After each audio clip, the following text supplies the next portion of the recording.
yo creo que estamos todos de acuerdo hasta donde creo haber entendido, en, en un poco el desastre de las vías terciarias en Colombia, ¿no? Pues, porque el número de vías terciarias, que son las vías rurales, llamémoslas más agrarias, el número de vías de esas que están en buenas condiciones, pues es una cifra realmente muy, pero muy, muy baja, ¿no? Muy, muy baja, al orden del 6%. El resto está entre malas, recontramalas, ultra recontramalas, horrorosas, etcétera, etcétera, porque eso ahí pues inclusive se describen como vías, cosas que son verdaderos tragadales, donde nuestros campesinos salen porque son como unos héroes, ¿no? Unos luchadores de una capacidad increíble, pero en general, digamos, lo que tenemos en Colombia, no de ahora, desde hace mucho rato, es tremendamente mediocre.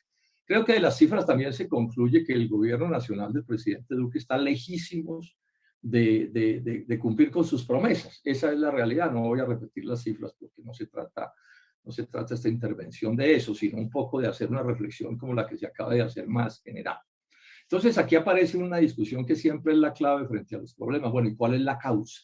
¿Cuál es la causa? Yo creo que en la causa está, digamos, una mediocridad muy grande y una corrupción muy grande de la microadministración pública.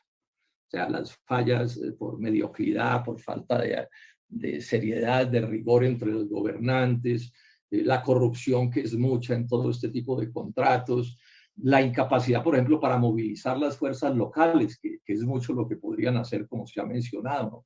Entusiasmar a la comunidad para que la comunidad colabore y meta el hombro en las cosas, ¿no? Organizadamente, con un criterio muy rápido. Ahí hay una mediocridad muy grande también, y sin duda que es un tema en el que se debe trabajar.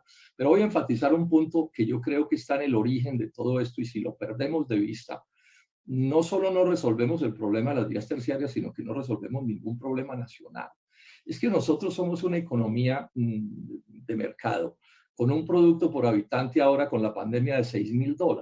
$6.000. Esta es una cifra que yo repito y repito. Antes de la pandemia, 6.500. Pero los países desarrollados, los que no tienen estos líos que nosotros tenemos de vías terciarias, son países que están de $30.000, $35.000 hacia arriba. Estados Unidos está en $65.000 por habitante. Entonces, esto empieza a marcar una diferencia descomunal que se refleja en el gasto público. Miren la cifra, esta es una cifra que estoy repitiendo mucho. El gasto público del presupuesto nacional por habitante. Estados Unidos, $22.092 por habitante, por persona, que es la manera más precisa de medir qué es lo que tenemos. Y Colombia, 1.866, o sea que el de ellos es 11,83 veces mayor que el nuestro.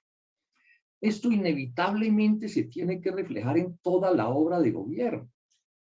Porque, bueno, porque esto afecta cuánto es el monto de las transferencias del Estado a las vías terciarias, bueno, y a las no terciarias, a todo, absolutamente a todo. Lo ilustro con un ejemplo. O sea, no puede ser lo mismo, igual el nivel de vida de quien se gana el salario mínimo que el de quien se gana 10 veces el salario mínimo.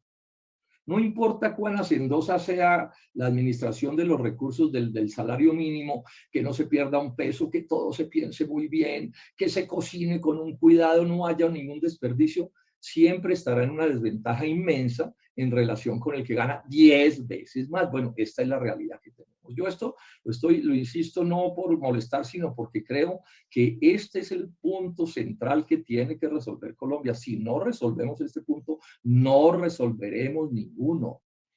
Repito mucho una frase del representante a la Cámara, Jorge Gómez: no se puede tener calles como las de Europa con pobreza africana o haitiana, eso es imposible. Pues se tienen los pedacitos, ¿sí? Entonces uno en Bogotá o en Medellín, lo que sea, tiene sus pedacitos que uno puede decir que se parecen a Europa o Estados Unidos, pero no son sino pedacitos. No es posible que eso se generalice. Entonces mi invitación es a que trabajemos sobre este tema, porque si nos olvidamos de este tema y no lo resolvemos, no vamos a resolver ninguno. Así hagamos la microeconomía mejor del mundo, y estoy a favor de que se hagan, que no se roben la plata, que sean diligentes, que los contratistas sean buenos, que se movilice a la ciudadanía para que colabore de muchas maneras en los proyectos, particularmente en estos proyectos del mundo rural, donde la gente tiene experiencia en las mingas y en ese tipo de asociaciones para empujar las cosas, pero enfatizo, o resolvemos el problema de salirnos del sótano de los $6,000 por habitante, o aquí nos vamos a gastar 200 o 500 o 1000 años y vamos a seguir en el subdesarrollo. Con esta última cosa que quiero aclarar, el subdesarrollo, que es en lo que está Colombia, no es un paso hacia el desarrollo, porque esto no está diseñado para superar eso. Aquí ningún gobierno se ha propuesto parecernos a Estados Unidos y a Europa, no, eso es paja. Entonces, no es que estemos en el subdesarrollo, pero ya vamos a llegar al desarrollo, no. Estamos presos del subdesarrollo. El modelo económico nos tiene presos del subdesarrollo porque no permite desplegar nuestra capacidad productiva para desarrollar Colombia, ni de los campesinos, ni la de los indígenas, ni de los empresarios, ni la de los jornaleros, la de nadie. Entonces, miren cómo estamos. Muchas gracias, señor presidente.